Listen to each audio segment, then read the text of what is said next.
नमस्कार। नर्सरी से जब भी हम पौधा खरीदते हैं तो या तो वो काले कलर की थैली में मिलता है या बहुत छोटे से काले पॉट में मिलता है। रूट बाउंड होने की वजह से या थैली की वजह से हमें उसे रीपॉट करना पड़ता है अपने बड़े गमले में। अलग अलग गमलों का अलग अलग तरीका है।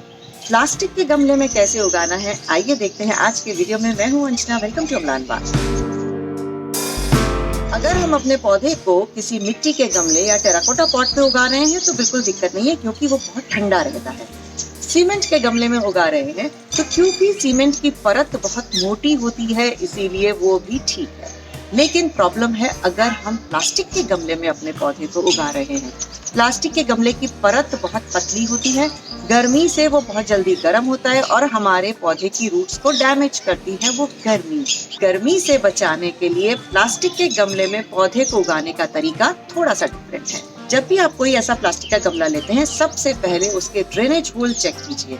ड्रेनेज होल अगर नहीं है तो बनाने पड़ेंगे बहुत बड़े, कम से कम 5-6 ड्रेनेज होल प्लास्टिक के गमले में होना बहुत जरूरी है। और वो इसीलिए जरूरी है कि प्लास्टिक के गमले की दीवारों से हवा बिल्कुल आर पार नहीं जा पाती और पानी अंदर ठहरा रहेगा अगर, तो पौधे की जड़ें गल जाएंगी।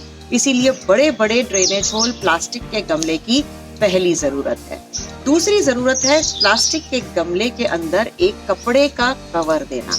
ये कवर इसीलिए जरूरी है क्योंकि प्लास्टिक का गमला बहुत जल्दी गर्म होगा, रूट्स गमले की सतह पर चिपकी होती हैं और वहीं से जब गर्मी मिलती है रूट्स पौधे की डैमेज होती हैं। इसीलिए इस तरीके से कोई भी एक पुराना कपड़ा ले लीजिए। ये जीन्स के जब चौड़े पांचे होते थे तो मैंने काट रखा था, ये आज काम आ रहा है। इसे एज इट इज मैं इस गमले के अंदर सेट कर देती हूँ। ये एक ठंडी सी कपड़े की शील्ड जब मिलेगी जड़ों को, तो फिर जड़ों को भी राहत मिलेगी और आपको पौधे को देखते हुए भी एक खुशी मिलेगी। जब ये कपड़े की एक लेयर लग गई, उसके बाद बेस में आप ईंट के छोटे छोटे टुकड़े डालिए। एक अच्छी 1 इंच की लेयर इन ईंट के टुकड़ों की हो गई। उसके बाद सूखे पत्ते डालिए। मेरे घर के बाहर नीम के पेड़ ने बहुत सूखे पत्ते दिए हैं, तो करीब 1-2 इंच मैं इन सूखे पत्तों की डाल रही हूँ।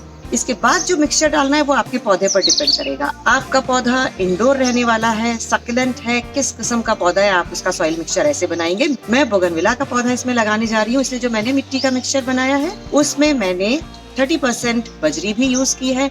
छत पे रहेगा, प्लास्टिक में रहेगा, इसलिए मैंने इसमें थोड़ा कोकोपीट भी इस्तेमाल किया है। इसमें खाद है प्रॉपर। तो इस तरीके से हम कहाँ पे रख रहे हैं, कैसे गमले में रख रहे हैं, हम अपनी मिट्टी को उसी तरीके से बनाते जाते हैं। जब आधा गमला भर जाता है तो इसके बाद एक बार इसमें आप वाटरिंग कर दीजिए, ताकि जो आधा गमले तक की मिट्टी है, आपका कपड़ा है, ईंट के टुकड़े हैं, सब पानी को अच्छे से सोख लें।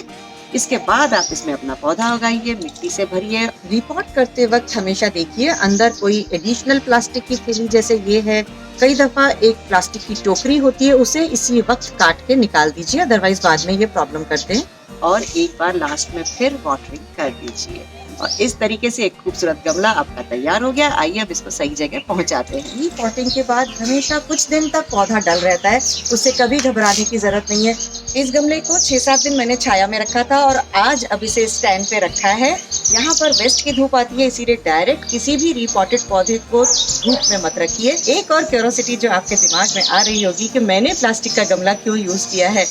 इस स्टैंड पर मैंने ये टेराकोटा पॉट यूज किया था, इसको लगा रखा था, इसमें एक जेड उगा हुआ था और वो नीचे से आधा नीचे टपक गया, तो इसीलिए मुझे लगा कि किसी भी हैंगिंग में सेफ है कि अगर हम प्लास्टिक का कंटेनर लेते हैं, लेकिन अगर उसको इस तरीके से संभालेंगे तो मिट्टी के गमले की तरह ही काम करेगा। इसी तरीके से लगाते जाइए, पौधे बढ़ाइए और इस वीडियो को लाइक, शेयर एंड अमलान बाग को सब्सक्राइब करने के लिए बहुत बहुत धन्यवाद, शुक्रिया, नमस्कार।